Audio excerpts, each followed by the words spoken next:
C'est lorsque j'ai vu aussi un des témoignages d'une élève de Maurice Ravel qui a subi un acte islamophobe tellement violent. Ça m'a rappelé ces scènes à la sortie de la grille où les surveillants n'étaient pas loin parfois d'intervenir physiquement pour faire comprendre qu'il fallait respecter la laïcité, même si on parlait d'un bonnet.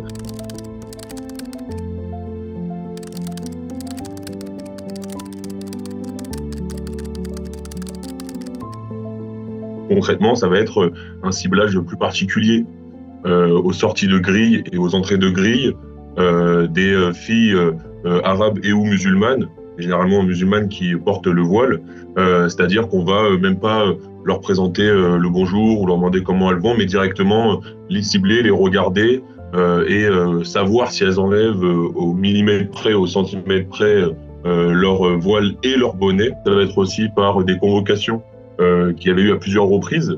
Et là, un dernier acte en date est celui en fait, de la décision lors d'un conseil de classe de ne pas mettre les félicitations à une élève qui avait déjà été ciblée par des rapports sur la question du bonnet, non pas du voile, de ne pas mettre les félicitations alors qu'elle a 15 de moyenne, qu'elle est dans une section scientifique et qu'elle est en préparation du bac.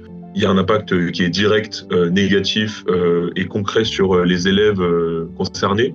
En l'occurrence, les jeunes filles musulmanes qui portent ou pas le voile, et en général les jeunes filles issues de l'immigration maghrébine, mais également aussi les garçons qui sont soi-disant une catégorie homogène identifiée comme musulmans et musulmanes. Et cet impact concret, il est quotidien, il est caché, il est camouflé, il est institutionnalisé.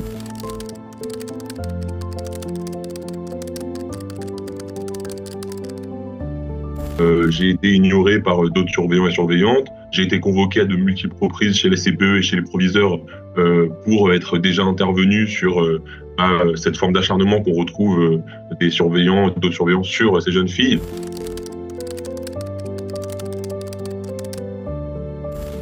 Parler et m'adresser à vous, c'était aussi une manière de trouver un espace dans lequel on a un constat commun sur la réalité, qui est que l'école a des pratiques islamophobes et répressives envers les élèves catégorisés comme musulmans et musulmanes pratiquants.